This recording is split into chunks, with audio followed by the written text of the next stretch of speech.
श्री जी channel में आपका स्वागत है। आज हम आपको एक ऐसी कहानी सुनाने जा रहे हैं जिसने अच्छों का घमंड तोड़ दिया है। इस तरह की जानकारी के लिए आप श्री जी चैनल को सब्सक्राइब कीजिए और इस बेल आइकन को प्रेस कीजिए। चलिए शुरुआत करते हैं। श्री कृष्ण भगवान द्वारका में रानी सत्यभामा के साथ सिंहासन पर विराजमान थे। निकट ही गरुड़ और सुदर्शन चक्र भी बैठे हुए थे। तीनों के चेहरे पर दिव्य तेज झलक रहा था। बातों ही बातों में रानी सत्यभामा ने श्री कृष्ण से पूछा कि हे प्रभु, आपने त्रेता युग में राम के रूप में अवतार लिया था। सीता आपकी पत्नी थी, क्या वे मुझसे भी ज्यादा सुंदर थीं? द्वारकाधीश समझ गए कि सत्यभामा को अपने रूप का अभिमान हो गया है।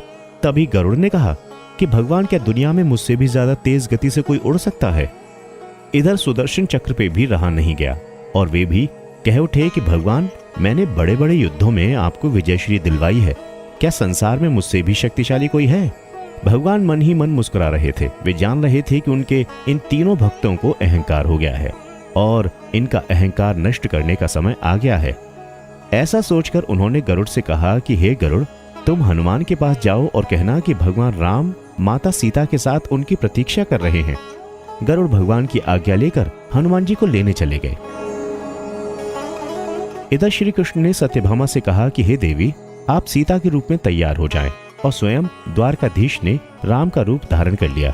भगवान श्री कृष्ण ने सुदर्शन चक्र को आज्ञा देते हुए कहा कि तुम महल के प्रवेश द्वार पर पहरा दो और ध्यान रहे कि मेरी आज्ञा के बिना महल में कोई प्रवेश न कर सके। भगवान की आज्ञा पाकर चक्र महल के प्रवेश द्वार पर तैनात हो गए। गरुड़ ने हनुमान के पास पहुंचकर कहा कि हे वानर श्रेष्ठ, भगवान राम माता सीता के साथ द्वारका में आपसे मिलने के लिए प्रतीक्षा कर रहे हैं। आप मेरे साथ चलें और मैं आपको अपनी पीठ पर बैठाकर शीघ्र ही वहां ले जाऊंगा। हनुमान ने विनय पूर्वक गरुड़ से कहा, आप चलिए, मैं आता हूं। गरुड़ ने सोचा कि पता नहीं ये बूढ़ा वानर कब तक पहुंचेगा। खैर, मैं भगवान के पास चलता हूं। ये सोचकर गरुड़ शीघ्रता से द्वारका की ओर उड़ चले। पर यह क्या, महल में पहुंचकर गरुड़ ने देखा कि हनुमान तो उनसे पहले ही महल में प्रभु के सामने बैठे हैं। गरुड़ का सिर लज्जा से झुक गया। तभी श्री राम ने हनुमान जी से कहा कि पवन पुत्र, तुम बिना आज्ञा के महल कैसे प्रवेश कर गए? क्या तुम्हें किसी ने प्रवेश द्वार पर रोका नहीं? हनुमान ने हाथ जोड़ते हुए सिर झुकाकर अपने मुंह से सुदर्शन चक्र को निकालकर प्रभु के सामने रख दिया। हनुमान ने कहा कि प्रभु, आपसे मिलने से मुझे इस चक्र ने रोका था, इसलिए इसे मुंह में रखकर मैं आपसे मिलने आ गया। मुझे क्षमा करें। भगवान मन ही मन मुस्कुराने लगे।